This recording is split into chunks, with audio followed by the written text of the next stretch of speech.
Hi friends, once again welcome to my YouTube channel ITI engineering. पिछले class में हम लोगों ने मेथड ऑफ जॉइंट्स के बारे में पढ़ा था।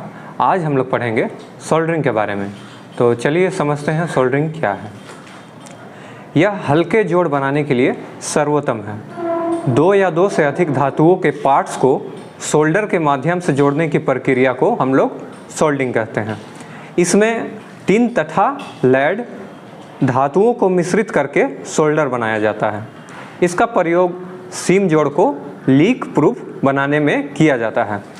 इसके अतिरिक्त रेडियो, ट्रांजिस्टर तथा अनेक इलेक्ट्रॉनिक्स उपकरणों के निर्माण में भी इसका प्रयोग किया जाता है।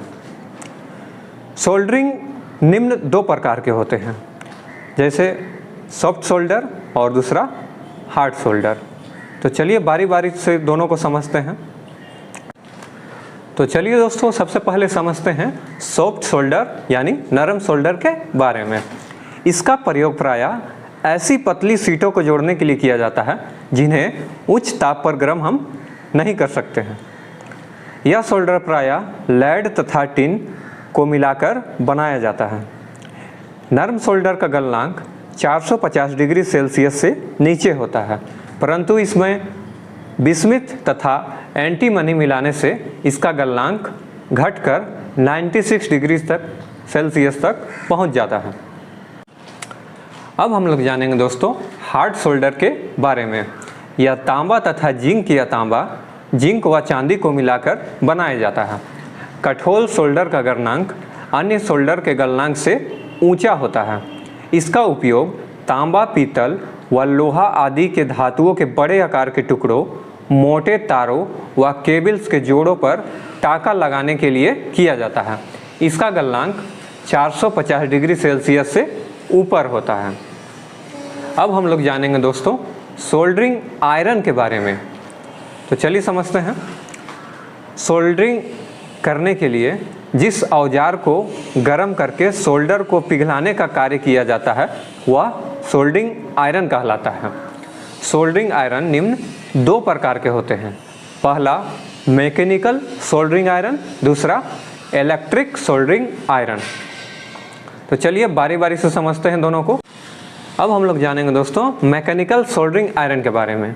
वे सोल्डरिंग आयरन जिनके बीट को पहले ब्लो लैंप अथवा भट्ठी में गर्म किया जाता है तथा इसके बाद सोल्डरिंग प्रक्रिया की जाती है, ये मैकेनिकल सोल्डरिंग आयरन के श्रेणी में आते हैं। ये हैचेट तथा स्क्वायर नोस्ट प्रकार के होते हैं। अब हम लोग जानेंगे इलेक्ट्रिक सोल्डरिंग आयरन के बारे में।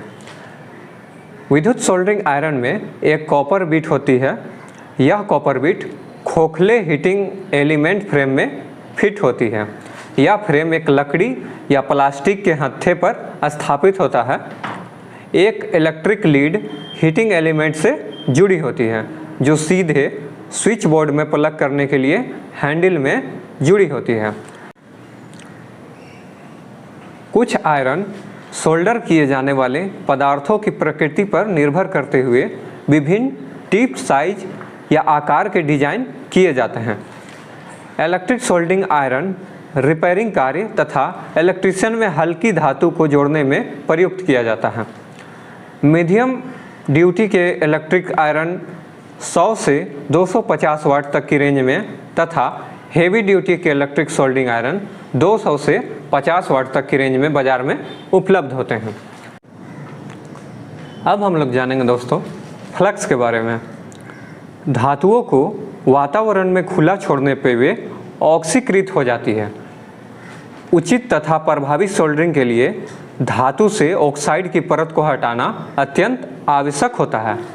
ऑक्सीकृत परत को हटाने के लिए जोड़ में प्रयुक्त रासायनिक यौगिक को हम लोग फ्लक्स कहते हैं। फ्लक्स के निम्न कार्य होते हैं, जैसे सोल्डरिंग सतह से ऑक्सीकृत परत को हटाना, दूसरा धातुओं को संक्षारण से बचाना, तीसरा पिघले सोल्डर के पृष्ठ तनाव को कम करना और चौथा जोड़े जाने वाली धातुओं को ऑक्सीकरण से बचाना। अब हम लोग जानेंगे दोस्तों मेथड्स ऑफ सोल्डरिंग के बारे में, यानी सोल्डरिंग की विधियों के बारे में। सोल्डरिंग प्रक्रिया को ताप देने की विधि के अनुसार निम्न विधियों में बांटा गया है, जैसे कि soldering iron method, soldering torch method, deep and wave method, resistance method, induction method, furnace and hot plate method, spray method, ultrasonic method एवं कंडेंसेशन मेथड। उपरोक्त सारी विधियों में से पहले दो विधि ही अधिक प्रचलित है, इसलिए हम लोग सिर्फ सोल्डरिंग आयरन मेथड और सोल्डरिंग टॉर्च मेथड के बारे में ही सिर्फ जानेंगे। तो सबसे पहले हम लोग समझेंगे सोल्डरिंग आयरन मेथड के बारे में। सोल्डरिंग आयरन पर फ्लक्स लगाने के पश्चात निम्न पदों से सोल्डरिंग की प्रक्रिया पूर्ण की जाती है।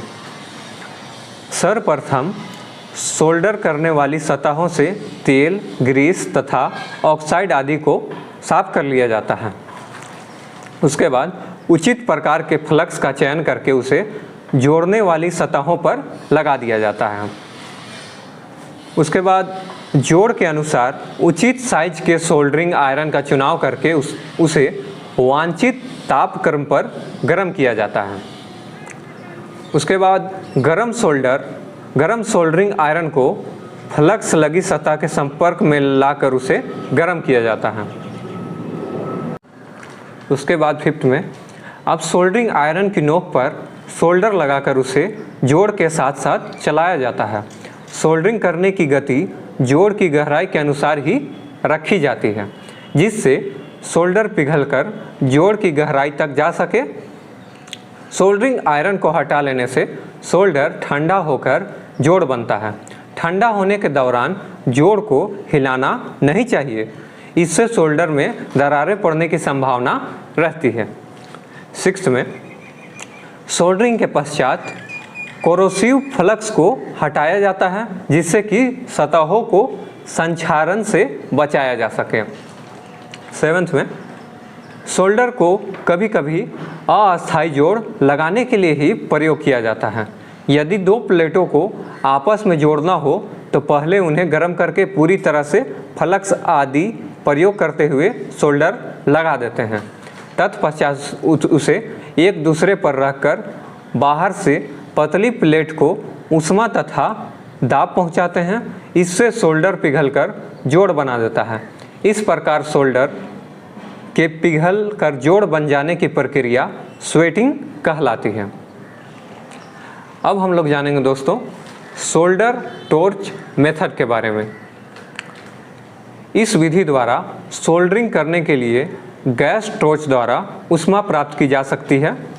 टॉर्च के द्वारा जॉब को बहुत तेज़ी से गर्म किया जा सकता है। ऑक्सी एसिटिलीन फ्लेम के अतिरिक्त अन्य कम ताप वाली फ्लेम जैसे ब्यूटेन, प्रोपेन आदि भी सोल्डरिंग करने के लिए प्रयोग की जा सकती है। सोल्डरिंग टॉर्च विधि का प्रयोग बहुत बड़े व भारी भरकम जॉब को सोल्डर करने तथा बिजली की सप्लाई के लिए तारों में लक्स लगाने तथा जनरेटर आदि के कंप्यूटेटर के कनेक्शन में किया जाता है। अब हम लोग जानेंगे सोल्डरिंग के एडवांटेज के बारे में, यानी सोल्डरिंग के लाभ के बारे में। सोल्डरिंग के मुख्य लाभ निम्न प्रकार के हैं। फर्स्ट में सोल्डरिंग के द्वारा निम्न ताप पर यानी 450 डिग्री सेल्सियस से नीचे शीघ्रता से जोड़ लगाया जा सकता है। सोल्डरिंग करने के लिए विशेष अनुभव या दक्षता की आवश्यकता नहीं होती है। सोल्डरिंग द्वारा छोटे पार्ट्स, तार तथा पतली चादर को अस्थायी रूप से जोड़ा जा सकता है तथा सोल्डरिंग प्रक्रिया में जोड़ लगाने में कम लागत आती है। अब हम लोग जानेंगे दोस्तों सोल्डरिंग के डिसएडवांटेज के बारे में, यानी सोल्डरिंग के हानियों के बारे में। सोल्डरिंग द्वारा लगा जोड़ कमज़ोर होता है और यह आसानी से खुल जाता है। सोल्डरिंग द्वारा भारी व मोटे प्लेटों पर जोड़ नहीं लगाया जा सकता तथा तीसरा में सोल्डरिंग उच्च तापमान पर उपयुक्त नहीं है, क्योंकि सोल्डरिंग के गलनांक कम होता है। आज हम लोगों ने सोल्डरिंग के बारे में पढ़ा। उम्मीद है आप सभी को समझ में आया होगा।